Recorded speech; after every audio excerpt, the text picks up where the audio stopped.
तो दोस्तों आज पाकिस्तान को लेकर एक बहुत ही बड़ा अपडेट निकल कर आया है जो भारत के लिए काफी बड़ी चिंता का विषय हो सकता है। ऐसे में हम सभी जानते हैं कि चीन यहां पर अपने एडवांस फाइटर जेट्स को पाकिस्तान को सप्लाई कर रहा है ताकि पाकिस्तान अपने जो आउटडेटेड एयरक्राफ्ट हैं इनको रिप्लेस कर सके। और हाल ही में पाकिस्तान ने जो प्रमोशनल वीडियो रिलीज किया है उसमें हमें जो फॉरेन एयरक्राफ्ट हैं वो यहाँ पर ज्यादा क्वांटिटी में देखने को मिले हैं। इसी बीच एक चौंकाने वाली खबर सामने निकल कर आई है और हाल ही में चाइना से J-10 एयरक्राफ्ट को एक्वायर करने के बाद में पाकिस्तान के chief of army staff general Syed Asim Munir ने ये कंफर्म किया है कि पाकिस्तानी वायुसेना का जो मॉडर्नाइजेशन प्रोग्राम है उसको एक बहुत ही बड़ा बूस्ट मिलने वाला है, क्योंकि उसके बेड़े में अब 5th जनरेशन के फाइटर जेट की एंट्री होने वाली है। जी हाँ दोस्तों, उनकी तरफ से ये कंफर्म किया गया है और पाकिस्तान इस समय चाइना के J-31 स्टेल्थ फाइटर जेट को एक्वायर करने के लिए एडवांस स्टेज पर पहुंच चुका है। और जो बातचीत चाइना के साथ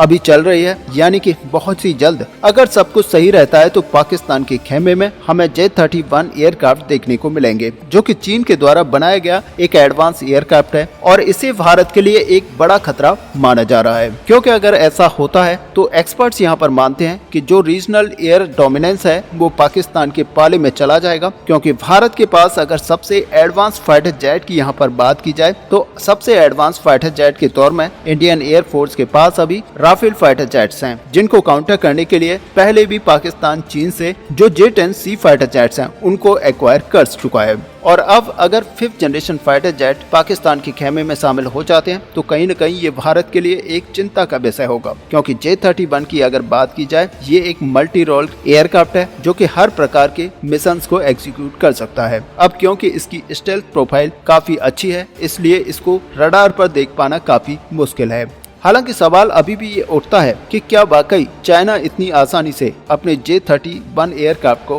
पाकिस्तान के हाथों में दे देगा। लेकिन अभी भी कई सारे सवाल यहाँ पर बने हुए हैं जिनका जवाब मिलना अभी बाकी है। लेकिन एक्सपर्ट्स ये मानते हैं कि अगर J-31 पाकिस्तान को मिलता है तो इसकी स्टेल्थ कैपेबिलिटीज और लॉन्ग रेंज स्ट्राइक जो पोटेंशियल है ये भारत के लिए एक दिक्कत बन सकता है और ये एयरक्राफ्ट पाकिस्तान के लिए एक गेम चेंजर साबित हो सकता है। अगर दोस्तों यहाँ पर पाकिस्तानी मीडिया के हवाले से देखा जाए तो पाकिस्तान का J-31 को खरीदने का जो पीछे का उद्देश्य है वो यही है कि पुराने जो अमेरिकन F-16 जेट्स हैं इनको रिप्लेस किया जाए और J-31 को आने के बाद में उनकी जो टेक्निकल फ्लेक्सिबिलिटी है वो काफी इनहेंस होगी और आने वाले समय में वो लॉन्ग रेंज स्ट्राइक करने में सक्षम होगा। ऐसे में यहाँ पर रिपोर्ट्स के अंदर ये दावा किया जा रहा है कि पाकिस्तान इस समय अपने जितने भी फाइटर जेट्स हैं सबको 5th जनरेशन फाइटर जेट से रिप्लेस करना चाहता है। इससे पाकिस्तान की वायुसेना की ताकत कई गुना बढ़ जाएगी। हालांकि अगर यहाँ पर देखा जाए तो पाकिस्तानी सेना के ऑफिसर की तरफ से कुछ भी नहीं कहा गया है। ऐसे में उनकी तरफ से ये कहा गया है कि J-31 को लेकर अभी बातचीत चल रही है, लेकिन टाइमलाइन या फिर नंबर्स को लेकर उनकी तरफ से पूरी तरह से शांति रखी गई है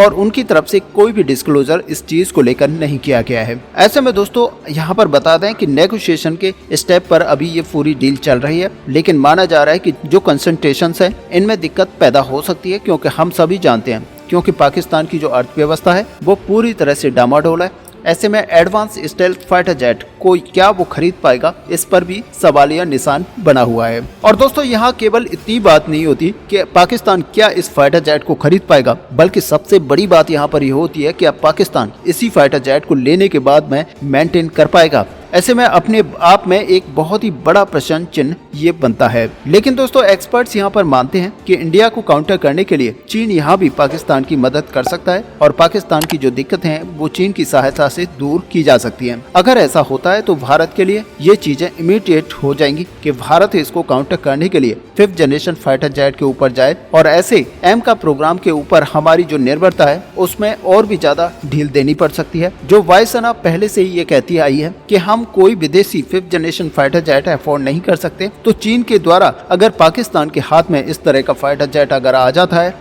तो इससे भारत की दिक्कतें कई गुना बढ़ जाएंगी। ऐसे में दोस्तों सबसे बड़ी बात यहाँ पर यह आती है कि भारत फाइनली इस पूरे चैलेंज को कैसे टैकल करेगा। दोस्तों आप सभी को पता है कि 5th जनरेशन फाइटर एयरक्राफ्ट ऐसे फाइटर जेट्स होते हैं जिनको रडार से डिटेक्ट नहीं किया जा सकता। ये बहुत ही छोटे दिखाई देते हैं और ऐसे में रडार सिस्टम इनको डिटेक्ट नहीं कर पाता और ये फाइटर जेट हर तरह के मिशन को एग्जीक्यूट करने में कैपेबल होते हैं और इस समय दुनिया का हर देश इनको प्राप्त करना चाहता है। सही मायने में अगर देखा जाए तो दुनिया भर के अंदर F-22 रैप्टर और F-35 फाइटर जेट को ही एक true 5th generation fighter jet माना जाता है, क्योंकि इनके अंदर बहुत सारी टेक्नोलॉजीज को इन्बिल्ट किया गया है, जिसमें स्टाइल से लेकर सेंसर फ्यूजन तक शामिल है, जो कि पायलट्स का काफी काम आसान कर देती हैं और सिचुएशन अवेयरनेस को काफी ज्यादा बढ़ाया जाता है। F-35 के जो सेंसर्स हैं वो अभी तक फाइटर जेट की हिस्ट्री में किसी भी फाइटर जेट में लगाए गए सेंसर से एडवांस सेंसर हैं। इसमें आपको active electronically scan array radar यानी कि ऐसा रडार देखने को मिलता है और डैश सिस्टम भी देखने को मिलता है और साथ ही इलेक्ट्रो ऑप्टिकल सिस्टम भी इसके अंदर देखने को मिलता है, जिसको हम EOTS के नाम से जानते हैं। इसके अलावा F-35 के जो एडवांस इलेक्ट्रॉनिक वारफेयर कैपेबिलिटीज हैं, ये इनमें रडार को जाम करने की कैपेबिलिटी होती है और इससे जो एयरक्राफ्ट की सर्वाइवलिटी है वो भी काफी ज्यादा इनहेंस हो जाती है। और सबसे बड़ी बात यह है कि ये जो एडवांस फ्यूजन इसके अंदर होता है उनसे डाटा को प्राप्त किया जाता है और एक इंटीग्रेटेड पिक्चर के रूप में डिस्प्ले किया जाता है, जिससे कि अवेयरनेस काफी ज्यादा इनहेंस होती है और सर्वाइवलिटी काफी ज्यादा बढ़ जाती है। ऐसे में अमेरिका से हटके अगर रूस, चाइना और कुछ देश और हैं जिनके पास इस तरह की कैपेबिलिटी आ पाई है, लेकिन दोस्तों अगर भारत की बात की जाए तो भारत का ये प्रोग्राम अभी काफी दूर है। ऐसे में अगर फाइटर जेट डेवलपमेंट की बात की जाए तो सबसे बड़ी बात यह है कि ये काफी ज्यादा कॉम्प्लेक्स टेक्नोलॉजी होती है और इसमें फेल्योर्स की जो गुंजाइश है वो काफी कम होती है, यानी कि आप इसमें गलतियां नहीं कर सकते, क्योंकि एक छोटी सी गलती इनको बनाने में अगर होती है तो ये जो $1 मिलियन एयरक्राफ्ट है ये पूरी तरह से खत्म हो सकता है और पायलट की यहाँ पर जान भी जा सकती है। और इसीलिए ये जो एयरक्राफ्ट होते हैं इनके डेवलपमेंट से लेकर इनके टेस्टिंग तक बहुत ही ज्यादा ध्यान रखा जाता है और इनको बहुत ही ज्यादा कठिन टेस्ट और ट्रायल से गुजारा जाता है। इसके बाद में ही इनको ऑपरेशनल किया जाता है। अब दोस्तों अगर हम रशिया और अमेरिका की बात करें तो इनके पास एक तरह का एस्टेब्लिश इकोसिस्टम है जहां पर ये इसकी टेस्टिंग भी करते हैं और उसके बाद में इनके ट्रायल्स आयोजित करके एयरक्राफ्ट को ऑपरेशनल किया जाता है। लेकिन दोस्तों अगर भारत की बात की जाए तो भारत के पास इस तरह का इकोसिस्टम अभी मौजूद नहीं है और ना ही इस तरह की कोई टेस्ट फैसिलिटी मौजूद है जिसके अंदर भारत इस तरह के फाइटर जेट्स का टेस्ट कर पाए। ऐसे में यहाँ पर सीधा मतलब यह है कि भारत को अभी काफी टाइम इस फाइटर जेट को बनाने में लगने वाला है, क्योंकि भारत सबसे पहले इंफ्रा को यहाँ पर डेवलप करेगा, उसके बाद में कुछ टेस्ट फैसिलिटी को बनाएगा और उसके बाद में आप मान के चलिए कि यहाँ पर टेस्ट इस फाइटर जेट के किए जाएंगे और उसके बाद में अगर सारे टेस्ट यहाँ पर सक्सेसफुल रहते हैं तब जाके हमारा एम का फाइटर जेट बनकर तैयार होगा। और सच मानिए कि इसके अंदर एक पूरा दशक लग सकता है। लेकिन दोस्तों अगर देखा जाए कि भारत को अभी अगर 5th जनरेशन का फाइटर जेट चाहिए तो भारत के पास मात्र 2 ऑप्शन है और जैसा कि हमने पिछले वीडियो में बताया था कि एक यहाँ पर अमेरिका का F-35 फाइटर जेट है और साथ ही रशिया का Su-57 फाइटर जेट जो कि एक स्टेल्थी एयरक्राफ्ट है। लेकिन आप अगर अभी की सिचुएशंस को देखेंगे तो यहाँ पर कुछ दिनों से जिस तरह के संबंध हमारे अमेरिका से बने हुए हैं और जिस तरह की धोखेबाजी अमेरिका की तरफ से भारत के साथ की जा रही है, तो यहाँ पर मान के चलिए कि भारत अमेरिका के साथ किसी तरह की कोई डील करने के मूड में अभी नहीं दिखता। लेकिन यहाँ पर अगर भारत को अपनी 5th जनरेशन फाइटर जेट को अपनी वायुसेना के अंदर एक्वायर करना है तो भारत को रशिया के साथ जाना पड़ेगा और रशिया ऐसा दोस्त है जो भारत को कभी भी इस फाइटर जेट को देने में डिले नहीं करेगा। ऐसे में दोस्तों पिछले समय में ये बात निकल कर आई थी कि रशिया की तरफ से भारत के लिए बड़ा ऑफर दिया गया है और भारत के लिए रशिया इनकी मैन्युफैक्चरिंग भारत के अंदर करने के लेकर भी बात कह चुका है। आपको याद होगा 2018 के अंदर जब भारत ने रशिया के साथ Su-57 फाइटर जेट के प्रोग्राम को छोड़ा था, तब भारत का यहाँ पर यही कहना था कि भारत उस फाइटर जेट को चाहता है। जब तक वो फाइटर जेट उस तरह का बनकर तैयार नहीं हो जाता तब तक भारत उस प्रोग्राम का हिस्सा नहीं बनना चाहेगा। लेकिन दोस्तों अब रशिया की तरफ से वो सारी टेक्नोलॉजीज को डेवलप कर दिया गया है और रशिया की तरफ से भारत को ऑफर भी कर दिया गया है। तो ये बड़ी बात होगी कि भारत आज